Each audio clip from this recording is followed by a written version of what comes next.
오늘 토요일입니다. 새벽에 만난 하나님 오신 여러분들을 우리 예수님의 이름으로 환영하고 또 축복합니다. 같이 기도합니다. 좋으신 하나님 감사합니다. 토요일 아침에도 하나님을 만나기 위해 또 말씀을 우리가 받기 위해 이 자리에 나왔습니다. 하나님이 주시는 말씀은 우리를 세우는 말씀이요, 또 우리를 도전하는 말씀이요, 또 우리를 깨우쳐서 돌이키게 하는 말씀입니다. 이 말씀에는 회개의 능력이 있고, 이 말씀 안에는 우리 안에 결단을 촉구하는 하나님의 애절한 마음도 있고, 또 이 말씀 안에는 우리가 소망과 희망을 얻을 수 있는 하나님의 말씀이 있는 줄로 믿습니다. 기대하는 마음으로, 하나님을 정말 개인적으로 만나는 마음으로 말씀을 대하게 하여 주옵소서. 예수님의 이름으로 기도합니다. 아멘. 오늘 말씀은 히브리서입니다. 히브리서 7장 11절에서 28절까지의 말씀입니다. 히브리서 7장 11절부터 28절까지의 말씀입니다. 찾으셨으면 우리 히브리서 7장 11절부터 같이 읽겠습니다. 레위 계통의 제사 직분으로 말미암아 온전함을 얻을 수 있었으면 백성이 그 아래에서 율법을 받았으니 어찌하여 아론의 반차를 따르지 않고 멜기세덱의 반차를 따르는 다른 한 제사장을 세울 필요가 있느냐. 제사 직분이 바뀌었은즉 율법도 반드시 바뀌어지리니 이것은 한 사람도 제단 일을 받들지 않는 다른 지파에 속한 자를 가리켜 말한 것이라. 우리 주께서는 유다로부터 나신 것이 분명하도다. 이 지파에는 모세가 제사장들에 관하여 말한 것이 하나도 없고 멜기세덱과 같은 별다른 한 제사장이 일어난 것을 보니 더욱 분명하도다. 그는 육신에 속한 한 계명의 법을 따르지 아니하고 오직 불멸의 생명의 능력을 따라 되었으니 증언하기를 내가 영원히 멜기세덱의 반차를 따르는 제사장이라 하였도다. 전에 있던 계명은 연약하고 무익함으로 패하고 율법은 아무것도 온전하게 못할지라. 이에 더 좋은 소망이 생기니 이것으로 우리가 하나님께 가까이 가느니라. 또 예수께서 제사장이 되신 것은 맹세 없이 된 것이 아니니 그들은 맹세 없이 제사장이 되었으되 오직 예수는 자기에게 말씀하신 이로 말미암아 맹세로 되신 것이라. 주께서 맹세하시고 뉘우치지 아니하시리니 내가 영원한 제사장이라 하였도다. 이와 같이 예수는 더 좋은 언약의 보증이 되셨느니라. 제사장 된 그들의 수요가 많은 것은 죽음으로 말미암아 항상 잊지 못함이로되 예수는 영원히 계심으로 그 제사장 직분도 갈리지 아니하시느니라. 그러므로 자기를 힘입어 하나님께 나아가는 자들을 온전히 구원하실 수 있으니 이는 그가 항상 살아계셔서 그들을 위하여 간구하심이라. 이러한 대제사장은 우리에게 합당하니 거룩하고 악이 없고 더러움이 없고 죄인에게서 떠나 계시고 하늘보다 높이 되시니라. 그는 저 대제사장들이 먼저 자기 죄를 위하고 다음에 백성의 죄를 위하여 날마다 제사 드리는 것과 같이 할 필요가 없으니 이는 그가 단번에 자기를 드려 이루셨습니다. 율법은 약점을 가진 사람들을 제사장으로 세웠거니와 율법 후에 하신 맹세의 말씀은 영원히 온전하게 되신 아들을 세우셨느니라. 아멘. 우리는 어제 본문에서 예수님이 아론의 계열, 아론의 반차를 쫓는 것이 아니라 멜기세덱의 반차, 즉 멜기세덱의 계열을 쫓아서 제사장 즉 대제사장이 되신 것을 우리는 어제 말씀을 통해 보았습니다. 왜 예수님은 아론의 계열을 따르지 않고 멜기세덱의 계열을 따라서 대제사장이 되신 걸까요? 거기에 대해 몇 가지 이유가 오늘 본문에 나옵니다. 우리는 그러기 위해서 왜 아론의 계열을 따라가지 않고 멜기세덱의 계열을 따라가는지, 즉 아론의 계열을 따라가는 것과 멜기세덱의 계열을 따라가는 것의 차이가 무엇인지 보려고 합니다. 자, 첫 번째, 아론의 계열을 따른다는 것. 첫 번째 어떤 특징이 있냐면 그것은 아론의 계열은 혈통을 따르는 것입니다. 하나님이 율법으로 아론의 계열, 즉 아론으로부터 또 레위인들 가운데서 제사장을 만드는 것, 제사장이 이어지는 것은 하나님이 율법을 통해서 주셨던 사실입니다. 그것은 혈통, 이 육정을 따라서 본인이 원해서 되는 것이 아니고 또 본인이 원치 않는다고 또 되는 것도 아니라 그 안에서 그냥 따라오는 혈통을 따라서 제사장직을 수행하게 된다는 겁니다.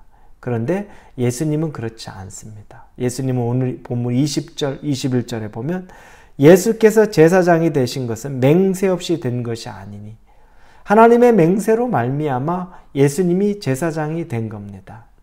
그냥 육적인 혈통을 따라 된 것이 아니라 하나님의 맹세로 말미암아 된 겁니다. 그리고 16절에 그는 육신에 속한 한 계명의 법을 따르지 아니하고 오직 불멸의 생명의 능력을 따라 되었으니 이 불멸의 생명의 능력을 따라 된 겁니다. 그래서 그냥 육신으로 우리로 말하면 부모가 부자니까 아들이 부자. 부모가 계속 그 직업을 가졌으니까 아들이 그 직업을 갖는 그런 개념이 아니라는 겁니다. 그분은 하나님의 맹세로 말미암았고 또 그분은 불멸의 생명의 능력으로 이 제사장직을 받았다는 겁니다. 두 번째로는 아론의 계열은 숫자가 많았습니다. 수요가 많았습니다. 이유가 있습니다. 왜 그들이 계속 수요가 많았냐면 그들은 결국 어떤 한 사람도 영원히 살 수 있는 사람은 없습니다. 죽게 돼 있었던 거죠. 그러나 제사는 어떻습니까? 제사는 끊임없이 드려야 되는 거죠. 그렇기 때문에 사람은 유한하고 제사는 계속 이어져야 되고 그러다 보니 사람의 수가 계속 끊임없이 있어야 되는 겁니다. 아론의 계열의 숫자가 계속 그렇게 필요한 겁니다. 오늘 본문 23절에 보면 제사장 된 그들의 수요가 많은 것은 죽음으로 말미암아 항상 잊지 못함이로다. 죽는다는 거죠. 그래서 영원히 그들이 남아서 할 수 있는 것이 아니라 아주 유한한 모습입니다. 여러분, 사람은 유한합니다. 권력을 가지면 그게 영원할 것 같지만 그렇지 않습니다. 대한민국의 대통령을 봐도 5년 단임이죠. 한 번 하고 맙니다. 그런데 그 권력을 가졌을 때 이것이 영원할 것 같은 마음으로 정말 무지막지한 권력을 휘두르는 역대 대통령도 우리가 얼마나 많이 보았습니까? 그러나 그 이후에 비참한 말로도 얼마나 많이 보았습니까? 감옥에 가기도 하고 이런 일들. 그 당시에 대통령의 권좌에 있을 때 생각이나 했겠습니까? 여러분, 그렇게 막강한 권력도 어느 순간에 영원한 것은 없는 겁니다. 이 제사장직을 수행하는 아론의 계열은 숫자가 계속 많을 수밖에 없습니다. 지속적일 수 없습니다. 왜냐? 영원히 제사는 드려야 되는데 사람의 생명은 제한되어 있고 언젠가 생명이 끊어지기 때문에 끊임없이 누군가 있어야 된다는 겁니다. 예수님은 그러나 그렇지 않습니다. 24절에 예수는 영원히 계심으로 그 제사장 직분도 갈리지 아니하느니라. 예수님은 영원히 소멸하지 않는 분입니다. 예수는 소멸하지 않는 불과 같은 분입니다. 여러분, 우리가 예수님과 함께 한다는 것은 영원히 소멸하지 않는 언제 어디나 어디서든지 예수님이 동행할 수 있다는 겁니다. 그분은 영원한 분입니다. 그분은 배신하거나 지치거나 그분은 우리를 떠나는 분이 아니라는 겁니다. 아론의 계열에서는 불가능하지만 멜기세덱의 계열에서 예수님은 그게 가능하다는 겁니다. 세 번째는 아론의 계열은 끊임없이 제사를 드려야 합니다. 그들은 자기 자신을 위한 제사를 먼저 드리고 그리고 다른 사람을 위한 제사를 드려야 됩니다. 끊임없이 제사는 이어져야 됩니다. 제단에 붙은 불이 꺼지지 않았습니다. 끊임없이 제사가 이어졌어야 됩니다. 그래서 그들은 아주 우리가 두 번째로 본 것처럼 계속 많은 숫자의 제사장이 유지가 돼야 되죠. 이 제사는 끊임없이 이루어져야 되는 겁니다. 반면에 예수님은 그렇지 않습니다. 그분은 단번에 모든 것을 해내시는 분입니다. 27절에 그는 저 대사장들이 먼저 자기 죄를 위하여 다음에 백성의 죄를 위하여 날마다 제사 드리는 것과 같이 할 필요 없으니 그는 단번에 자기를 드려 이루셨음이니라 라고 말합니다. 여러분, 그분은 한 번에 우리의 모든 죄를 대속하신 분입니다.